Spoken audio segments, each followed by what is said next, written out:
las expectativas cada vez son pues, más complicadas para este año 2022, con lo cual, en función de los escenarios cambiantes, nosotros como Gobierno vamos a actuar. La primera parte, ya lo has dicho, hemos aumentado el periodo de aplicación de esas medidas fiscales. Hemos aplicado también esa protección especial que queremos para con los vulnerables, ampliándola también y ampliando un bono social térmico, multiplicándolo por 2 respecto al establecido. Yo creo que es un colectivo que tenemos que aplicar una especial sensibilidad. Estamos trabajando en el refuerzo del bono social térmico y el bono social eléctrico, ampliando su cobertura, por un lado. Ese concepto que teníamos de unidad familiar va a pasar a ser una unidad de convivencia en el cual todos y cada uno de los miembros de esa familia van a tenerse en cuenta a la hora de definir quiénes son los beneficiarios de ese bono eléctrico y de ese bono térmico.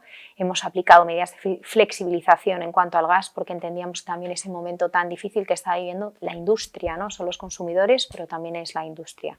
Con lo cual seguimos trabajando en función de cómo va evolucionando estos precios, que insisto, son muy volátiles, son muy cambiantes, para aplicar el paquete de medidas en lo que podamos, ¿no? Porque ya hemos dicho muchas veces, hay una parte en la cual el Gobierno no puede actuar y hay una parte en la cual el Gobierno sí está reclamando a Europa una acción urgente.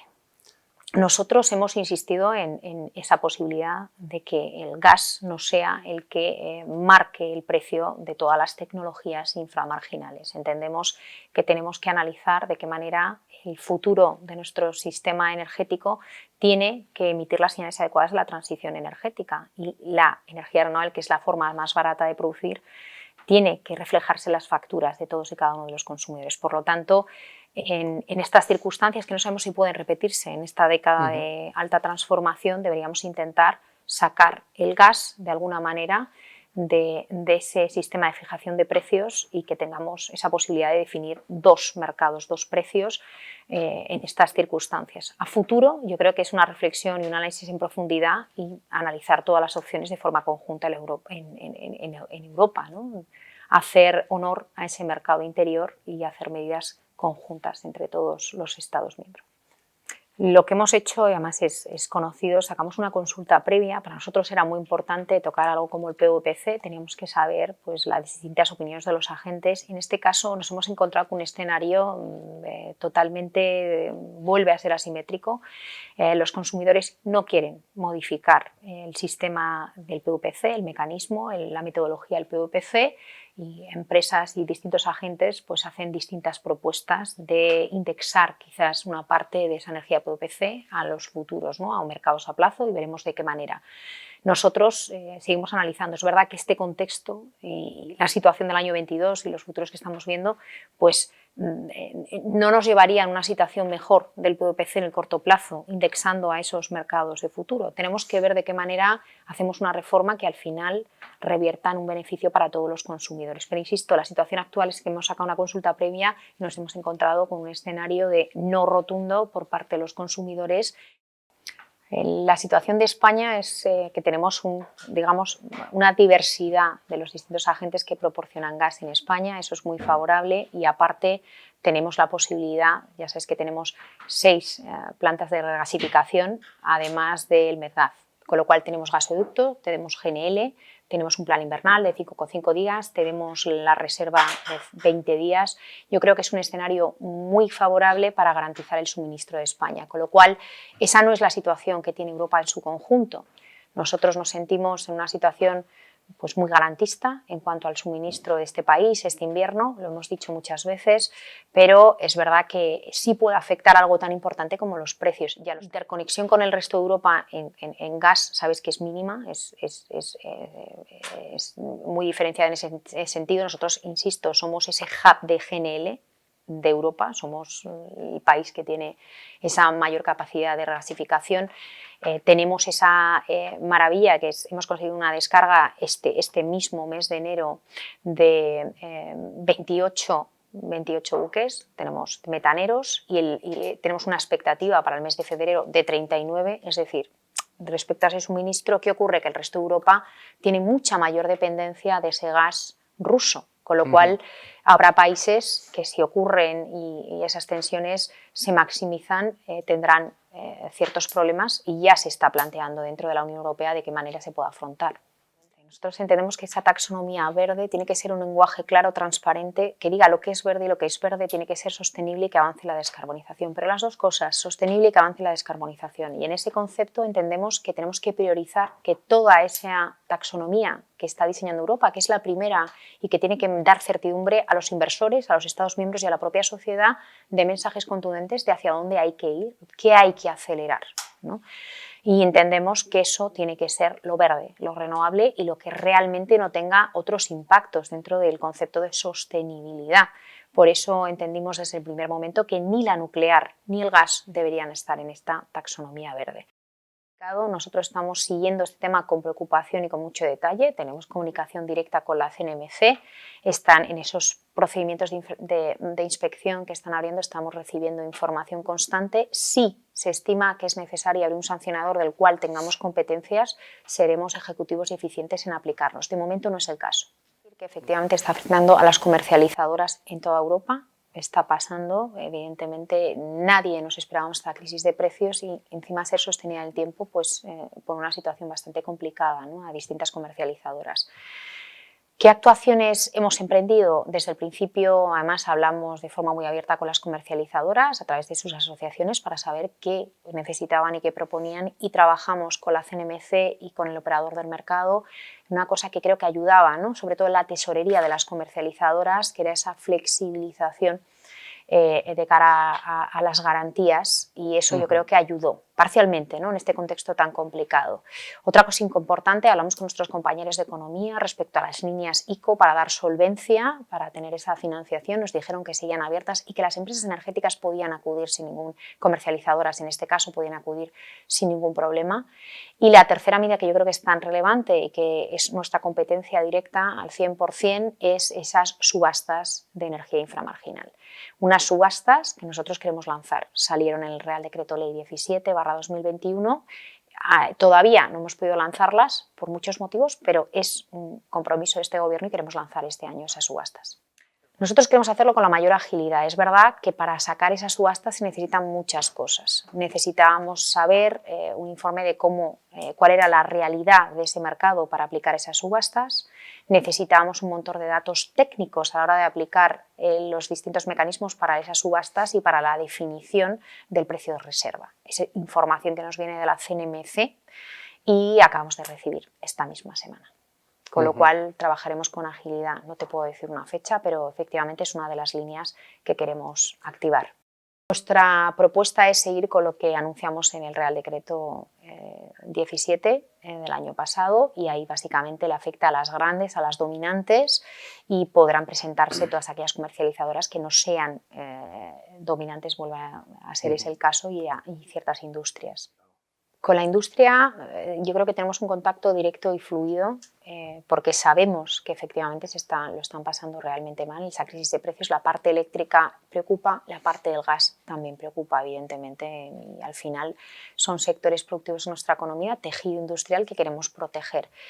Y hemos lanzado actuaciones y seguimos acompañando. Hablamos de manera constante. Yo diría que tenemos este año más de 450, yo diría 470 millones en los presupuestos generales del Estado para la industria, 200 millones de garantías del FERGEI para fomentar esos PPAs, esos contratos a plazo que quizá no en España, por digamos la certidumbre de los precios del pasado, no ha habido muchísimos movimientos para que existan esas coberturas, ¿no?, para que la empresa, la industria española tenga una parte importante de su energía bilateralizada. Yo espero y deseo que eso empiece a cundir el ejemplo y funcione, ¿no? Es un contexto muy poco favorable, pero esperamos que ese FERGEI, ese fondo, pueda ayudar también a emitir estas señales. Hemos desarrollado planes muy importantes para favorecer la eficiencia energética. Las propias medidas fiscales también benefician a la industria.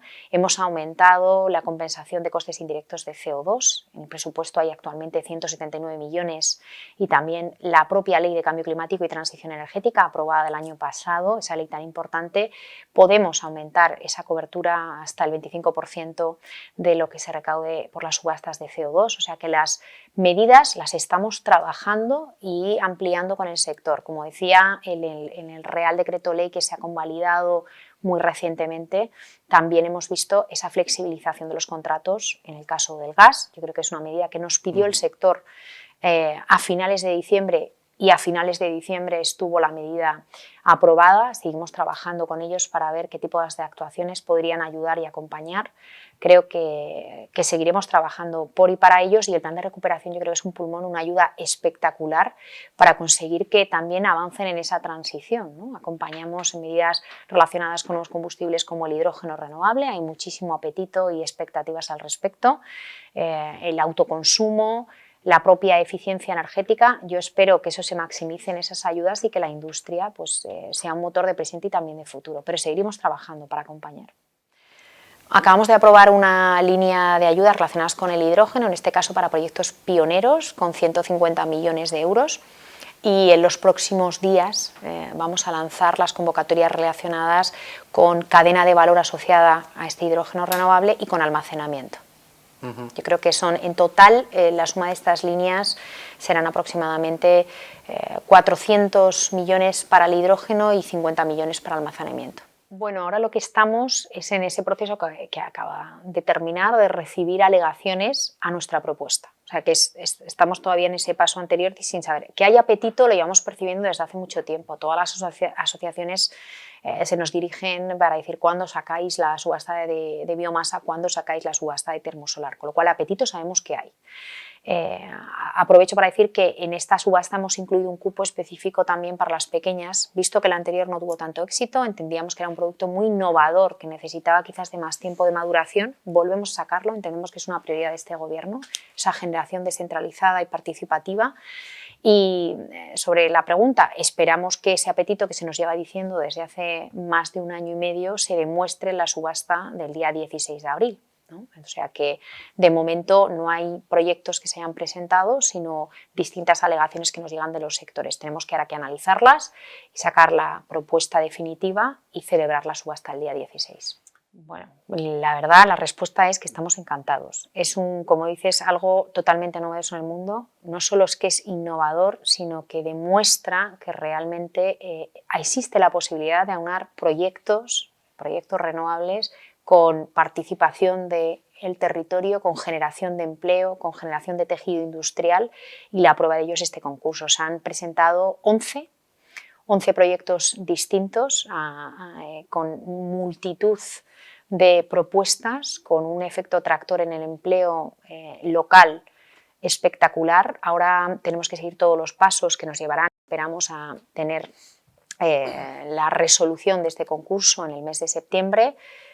Esperamos que aproximadamente en el 22 de febrero ya el grupo de evaluación, la mesa de evaluación, se reúna con todos esos proyectos, pero en general mi visión es muy positiva. Ha generado muchísima expectativa, proyectos muy innovadores, no solo relacionados, insisto, con las renovables o con el almacenamiento, sino con nueva industria en el territorio, empleos sostenibles y de calidad. Yo creo que incluso si nos vamos a los distintos municipios afectados, porque no es uno, son muchos municipios los que se van a ver afectados por estos proyectos, su recepción es muy positiva desde hace ya meses, ¿no? Están viendo ese apetito y esa intensidad de distintas empresas por presentar proyectos innovadores y proyectos que ayuden a esa transición energética justa, ¿no? Esa gran apuesta de este gobierno. Sabemos que puede ser un punto de, un cuello de botella, un punto conflictivo, porque todavía no hemos sacado esos concursos, pero yo distinguiría dos cosas. Los accesos actualmente ya concedidos, esos accesos que superan los 150 gigas concedidos, y cómo creemos que desde el principio hemos trabajado para ese, digamos, ordenamiento de algo que estaba completamente en desorden, con unas actuaciones muy especulativas en algunos de los casos, y que tenemos que ordenar porque nos puede crear conflicto incluso en el territorio, ¿no? Esas expectativas de parques por todas partes, incluso en zonas de un alto valor natural. Entonces, nuestra apuesta ha sido por ese desarrollo ordenado, ese Real Decreto ley, el 23, yo creo que ahí intentamos. Sabemos también que a petición de todas las comunidades autónomas tuvimos que ampliar en 9 meses el siguiente hito. Estamos maximizando los tiempos respecto a esos 9 meses, pero para que todo funcione y no nos encontremos en la misma situación dentro de 9 meses, pero hablando de la siguiente fase, ¿no? Esos concursos que nos hemos quedado nosotros con la capacidad para concursarla, bajo premisas tan importantes como las ambientales, las económicas y las sociales. Lo que queremos es unos concursos con unos criterios muy claros. A la vista está, ¿no? el concurso de Andorra que acabamos de comentar. Es esencial sacar concursos que generen beneficio, revierta el beneficio en el territorio, que consideren procesos participativos, participación ciudadana local del territorio, procesos garantistas ambientales y proyectos solventes los que se presenten. Todos esos criterios van a salir en una orden ministerial que queremos sacar a consulta a lo largo del mes de febrero. El objetivo sería sacar digamos, esas bases de esa orden ministerial en el mes de abril, tal cual estaba establecido. Que se puede hacer bien y que se tiene que hacer bien. Que las renovables, como bien dices, se pueden hacer de forma garantista con el medio ambiente, garantista con el territorio, y esa es la apuesta de este gobierno. No poder renovables en cualquier sitio y de cualquier manera, ¿no? Es integrando esa participación, ese beneficio que revierte sobre el territorio, esos procesos que permitan a toda la sociedad opinar y sobre todo a los que son principalmente afectados, pero insistir en que todos y cada uno de los parques renovables tienen que pasar por unos filtros ya actualmente, ¿no? Tienen que ser y pasar la evaluación de impacto ambiental. Ya estamos viendo cómo algunos están cayendo porque no cumplen con esas garantías ambientales y que, por supuesto, es necesario. Las renovables son necesarias en esta transición ecológica. No se trata de decir renovables sí o no, sino renovables sí, garantistas con el territorio y con el medio ambiente. Y esa es la apuesta. Para eso hemos sacado los concursos, para eso creemos que esos concursos van a beneficiar, maximizar ese beneficio en el territorio, algo que yo creo, pues ese movimiento, no en mi patio trasero, tenemos que evitarlo, en vez de pensar en mi patio trasero, sino de qué manera mi territorio también se ve beneficiado de esa transición. No todo se lo llevan las grandes ciudades, sino que se reparte y permite un desarrollo distinto, ¿no? en esa España más rural o en esa España vacía. Yo creo que la fiscalidad verde es muy importante. No se trata de aumentar o disminuir impuestos, se trata de emitir señales que acompañen esa transición y que permitan a los ciudadanos pues, ser conscientes, ¿no? de cómo afecta al medio ambiente las actuaciones que tomamos cada día. Efectivamente, ese grupo de expertos liderado por el Ministerio de Hacienda tendrá su informe a finales de este mes.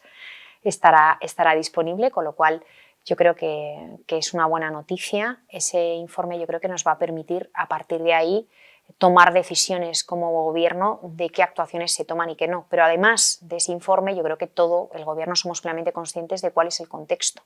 No solo será el informe, sino el informe y el contexto los que nos llevarán a tomar las distintas decisiones en cada momento, ¿no? Igual que hablamos de los precios, son escenarios muy cambiantes, en este caso tenemos que ver, ¿no? qué está pasando con esos precios del petróleo y se trasladan a los gasóleos y gasolinas, qué medidas se pueden tomar en cada tiempo.